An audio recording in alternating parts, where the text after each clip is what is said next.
right, hello. Welcome to another episode, number 4 of Crimed and Unwined with Denise and Aixa.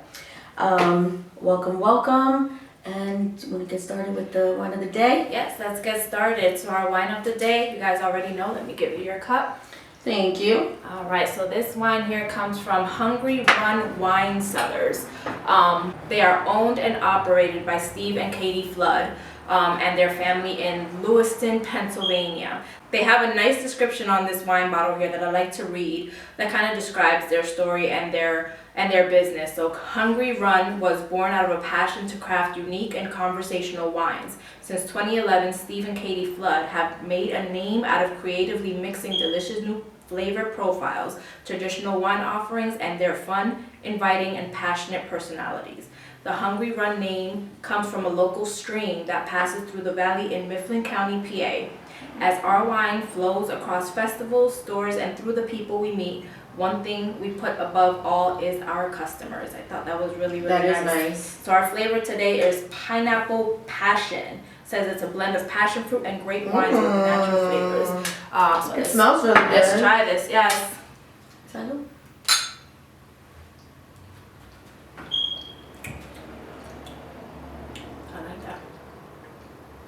I like that. I mean, but there really isn't a wine I don't like, but this is pretty good. This is really good. So it is good. It's for me, I feel like it's definitely a dessert wine. It is. It's super sweet. Yeah. It's super sweet. And this one was actually picked out by my daughter, so when we were looking for wines. Oh, shout out She to thought my goddaughter. She might be a good flavor, so she did pick this one out. Yeah, She did good. This is yeah, really good. it's good. Now I'm not sure. Do you pick up the pineapple? I can taste the fruit, but I'm not sure if it's pineapple. I'm not sure if it's the passion, but So I feel like it starts off with the passion fruit, and you get that at the end with the pineapple. You know what I mean? Okay. Like the tartness. I get it. It's pretty good. It is good. I like that. I like that. All right. So let's get started, ladies and gentlemen. Today we're going to discuss the case of Zachary Witman. On October 2nd, 1998, at approximately 3:17 p.m., dispatchers received a call from a 15-year-old Zachary Witman. Hey, what's your name? I'm Zach. Your name is Zach? Your Yeah. last name? Whitman. Whitman. Yeah. I gotta call my mom. She's at work. What's your phone number there, Zach? 7929-235-79. I hear him. Okay, they're on their way. I'm going to go ahead and hang up with you. Okay. You're sure there's nobody else around? I don't see anyone. I don't see anyone. I didn't look. I don't want to look. I don't want to look. Listen to me a minute. Okay, you say you were upstairs and you heard a bang and that's it. Not a bang. It's Not like, a bang, you heard a loud noise. Just like suffering almost. Like knuckling around. Yeah. And then I come downstairs and the door's cracked and just lying there. Just lying there. So Zachary Witman has stayed home from school that Friday afternoon because he was sick. In the 911 call, he states that he was asleep upstairs when he was awoken by some commotion downstairs.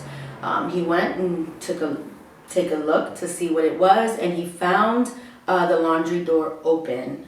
When he opened it, or when he entered, he found his little brother laying up against a washing machine covered in blood. Wow.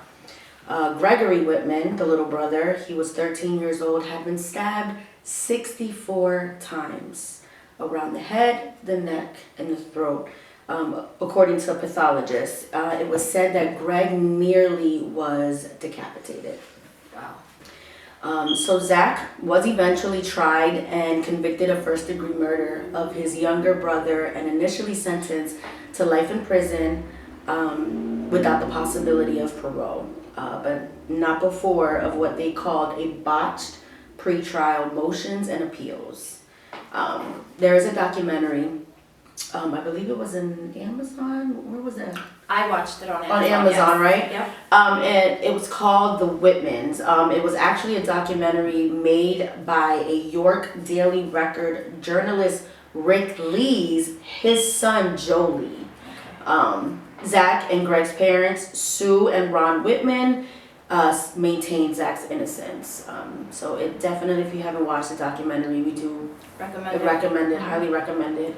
And not only did they believe that Zach was judged unfairly from the community, from the police, they felt like he was named a suspect from the beginning. And didn't make any attempts to look or make any type of other investigations to other leads or options. They also believe that Zach was convicted again, like I said, by the community and the media. The media must have had a field day with this one. So they felt he was definitely judged before he was convicted by a jury. And we all know in the courtroom, of public opinion, we are guilty until proven innocent, and even then your innocence is questioned. All right, so let's go over the timeline of events. The evidence used in court to convince Zach was thrown out and deemed inadmissible in court, as well as what led to Zach's resentencing and eventual release in 2019. Wow, gotcha. So, yep, some of the evidence used in court was deemed inadmissible. And I'll tell you why here. So let's go over the chain of events based off of the trial documents that I was able to read. So at approximately 3:10 p.m., the afternoon of October 2nd, 1998, 13-year-old Greg Witman returned home from school. 7 minutes later, 3:17, as you had stated earlier, his brother, 15-year-old brother Zachary Witman, dialed 911. EMT, fire, and police responded to the Whitman's home in New Freedom. EMT and fire were the first to arrive at the scene. The Southern Regional Police Department had arrived at approximately 3:25 p.m. So, the first officer on scene, he was approached by the EMT, one of the EMT people, and he was told and advised that it was a crime scene. The officer observed Zach standing at the garage and described Zach as being in an excited state. Yeah. Right? Zach was holding a phone, his house phone. He noticed that there was blood on the phone. He noticed that there was blood on his hands and his shirt. So the officer spoke briefly with Zach, and he later testified regarding that conversation. So this is his testimony here in court. He said that at first, Zach said he had to call his mom. And you heard that in his 911 call. He repeatedly said he wanted to call his mom. He needed to call his mom. The officer also got some other information, like Zach's name, why they were there. Zach had stated briefly to him that he was home sleeping. He left the key in the door for his brother to get home. He heard a thud downstairs, like if something was being thrown against the wall. He came downstairs, he found his brother, he called 911. His statement to the officer. So after speaking with Zach, the officer walked down the doorway in the garage leading to the laundry room in the house. He observed Greg's body on the laundry room floor. The chief of police arrived at the scene at approximately 3:30. He met the officer in the driveway and instructed the officer to conduct a canvass of the neighborhood just to see if a suspect was still around. He also instructed the deputy fire chief to mark the police area and tape off the perimeters. The chief apparently approached Zach, who was apparently screeching, he says, screeching in a high-pitched voice, and indicating again that he needed to call his mom. The chief then conducted a sweep of the house. He went inside to look, see as though nobody did, make sure no one was still in there. And again, according to the trial documents, so while conducting his sweep of the house, the chief noticed droplets on the linoleum kitchen, blood droplets on the linoleum kitchen floor. In the hallway, he saw large amounts of blood on the floor as well as a broken table. He saw a jacket and a backpack, and it looks like a key ring neck chain. Okay. Right? He then proceeded into the family room and then into some formal room, they say. Then in the foyer where he discovered blood on the front door and on the walls. From there, he could again see the backpack and the broken table stand. The chief then went upstairs. He did observe that all of the doors upstairs were closed, except for the bathroom door. When he looked in, he saw that there was a towel on the bathroom floor. He went into each of the rooms quickly and scanned before going back downstairs. So after going back downstairs, the chief followed Zachary to the ambulance. They took him to the ambulance. He had blood on him. They didn't know if it was his. They didn't know if it was his brother's. They didn't know. Anyone else's. See, make sure At he this wasn't point. he wasn't hurt. Yeah. So while they were at the ambulance, the detective arrived. Detective, I guess that was taking over the case. So the chief went over to the detective, kind of told him the rundown, told him what his observations were, and then they both walked back to the ambulance to talk to Zach again. They wanted Zach to help them with the incident. Zach once again gave his statement, and once again asked the chief to call his mom. So after that, Zach was then taken to the hospital. Wow. So at this time, Zach's mom was eventually called, and she arrived on the scene. Finally, Yeah. After learning, what had happened to her son. Sue said that she wanted to go see her baby, referring to Greg. Officers would not allow her to see him and advised Sue that they had to preserve the scene or the crime scene. When explaining this to Sue, she told them, go do your job. Go do what you gotta do, go do your job. Right. Sue went to the hospital to check on Zach. Zach's dad, who was out of town, arrived eventually to the hospital, and he spoke with police officers, who advised Ron of what they had to do at their residence, including processing the crime scene. Right. At that point, Ron told police whatever it takes. It seems as though throughout this time, police was collecting the evidence. Apparently, it was done without a warrant. When asked why they had not obtained a warrant, Chief and police assumed that Sue and Ron comments of go do your job and Ron's whatever it takes was considered as implied consent to start conducting their investigation and collecting So they took that as their permission to go. Correct. So I actually just learned this. So It's even though it crazy. was a crime scene, they still needed a warrant to start collecting the evidence. And I think more so a warrant to enter their house and collect Right. the evidence because it was their residence. That's what So it seemed It like. seems as though there's a sense of privacy that is owed to the owners of the house apparently. Until they get that warrant. Until they get that warrant. But again, because they got these statements from Sue and Ron, they automatically assumed that was them giving them permission Right. to obtain that evidence. Right. Okay. So this information was used throughout the next 5 years through pre-trial motions and appeal. The judge did find the 22 exhibits to be used against Zach were illegally obtained.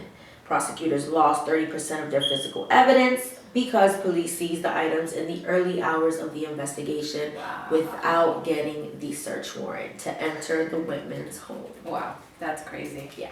That's crazy. Wow.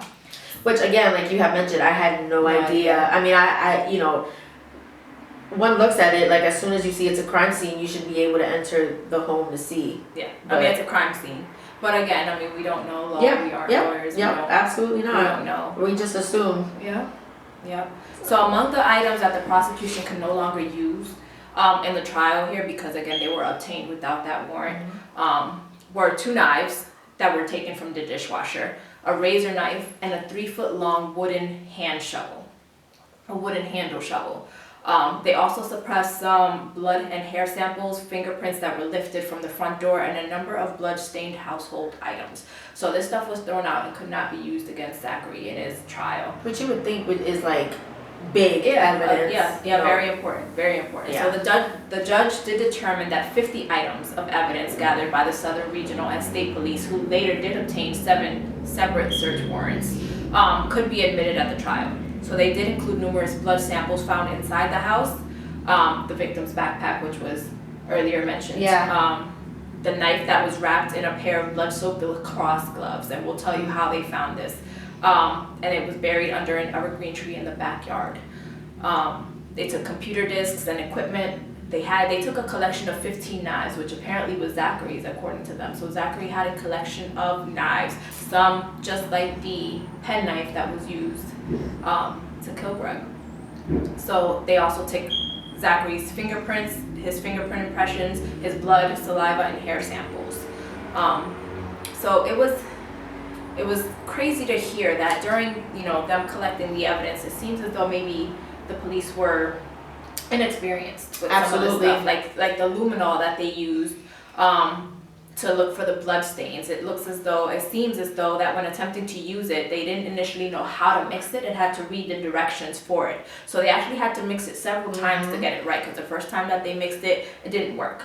So when they finally got the luminol to work, the officers didn't have the right equipment, camera flashes, to be able to capture the luminol stains on photos. So they had to kind of document and write everything that they saw in detail, including the traces of blood leading through the house, including the family room and near the family's outdoor jacuzzi. So they had blood traces throughout the house that led them to the backyard, where they discovered where the spot, the knife, and the gloves were buried. So that's how they were able to get to where this evidence was here. So they did follow the luminol blood trails here. Again, they couldn't take pictures of it because they didn't have the right equipment for it, so it couldn't have been used in evidence. But it just seemed like this was like a very small town, so a crime of this caliber, it's not, you know, wasn't.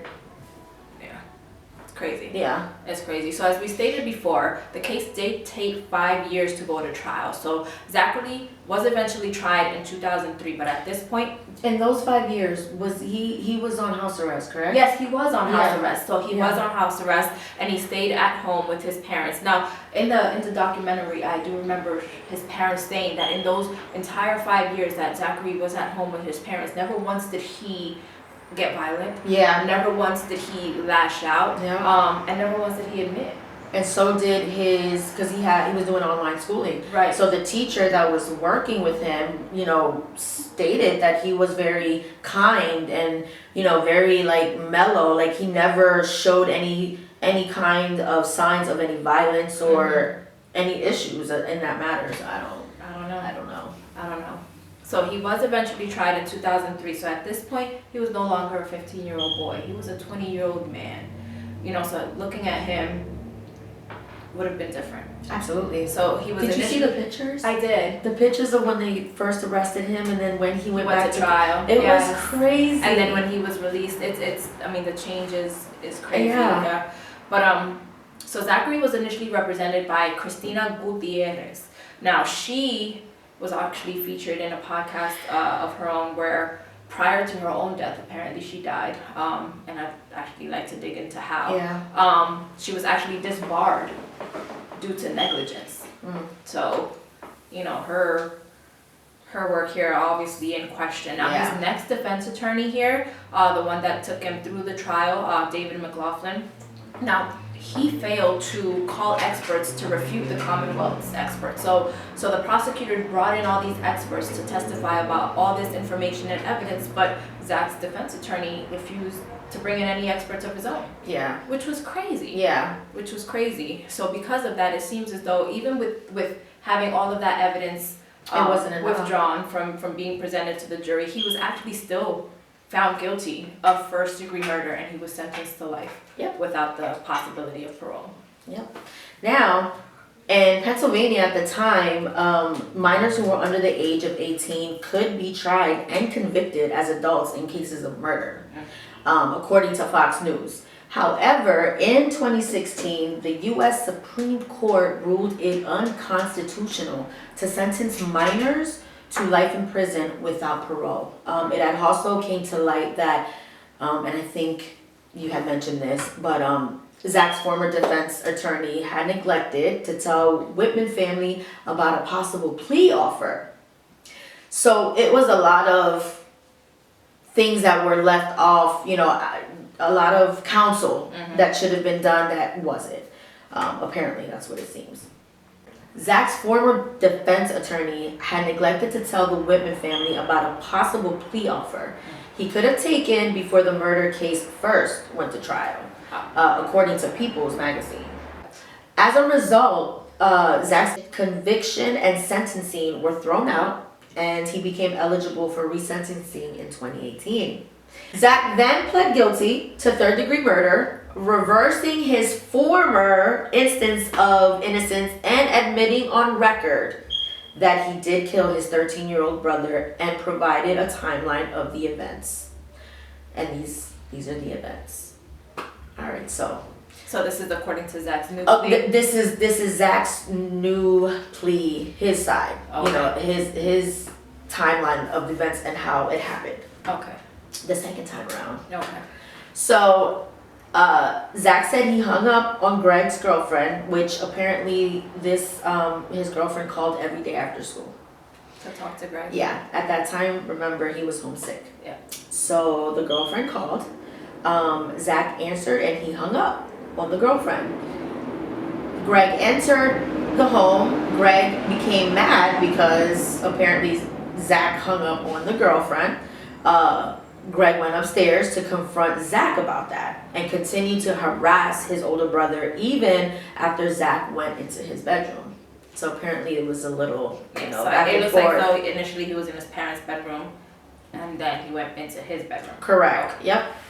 So Zach grabbed a pair of sports gloves, a penknife that he had in his room, and intent of scarring Greg. No. Read that again. Scaring? With the intent of scaring. Zach grabbed a pair of sports gloves and a penknife that he had in his room with the intent of scaring Greg into shutting up, went downstairs, and he went downstairs.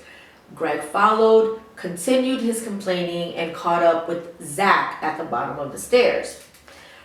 Now, after being stabbed, Gregory ran through the dining room. He did make it over to the dog gate, but was caught by Zach in the laundry room and was killed there. So these were his. So it looks like after his plea, he pled guilty to third-degree murder after his he was able to be resentenced, so he had to give some kind of confession. Exactly. So it looks like this was his. Yeah. Okay. This was his side of the story. Gotcha. The second time around. And I say the second time around because the first time he pled not guilty, Not right? guilty and So, was found guilty. yeah. Gotcha. So Zachary was resentenced and was given 15 years with the possibility of parole. So we do recommend seeing the documentary here, The Witmans. It seems as though, the one who created the documentary made it a point to, instead of, accusing and doing what the media had already done and, spinning the story to what they wanted it to be, he made it a point to give viewers a look at the lives of these parents that had, experienced this tragedy and in a sense lost both of their kids. So they wanted to showcase what they were going through and how hard it was on them. They did. And they go into detail and how this whole thing affected, even went to affect their marriage. Ron, the father, he said on the documentary that he was pretty much fighting his demons and became very, very depressed. Yes. Very depressed, very disconnected. So we don't want to say too much. Yes, it was good. It's definitely a must watch. It's definitely a must watch. So, the Witmans did eventually move. They actually wanted to stay in their new Freedom home. Yep, they did. I heard that too. They refused to leave. It seems as though the community kind of turned their back on them. And I understand that, people, they like to judge. It's the first thing we do. We're humans. That's what we say. We don't judge, but we do. Yeah. And kind of turned their back on them. Even though, even if Zach was guilty, at the end of the day, they were going through something so tragic. So instead of judging these people and making them feel... And showing them grace. Yes, absolutely. Well, they did eventually move right before Zach was released. Oh, so they did? Yeah. Are they still in the... I'm not sure. Okay. I'm not sure where they moved to. But I'm hoping that they find peace. Yeah, absolutely. And if I'm not mistaken, Zachary has come out. Do we know anything about what he's doing with himself these days? Well, I know I was doing a search online and I found a LinkedIn account. Now, whether or not it's his actual account or someone pretending to be Could be him. too. But he's doing some work in the legal department here I think I read a legal assistant here trying to kind of abolish the death sentence here and working towards helping those that have been wrongfully convicted. This was a tragedy. Either way you spin it, it was horrible. Exactly. So exactly. Absolutely. All right. Well, that it? That was it. Thank you for joining us on our episode 4. Be sure to follow us on all of our social media platforms. Share. And definitely reach out to us with any kind of suggestions that you would, like us to. Rewind suggestions. Yes, Yeah, absolutely. Any case suggestions. We're open to it all. Absolutely. And definitely join us next time. Bye. Thank you.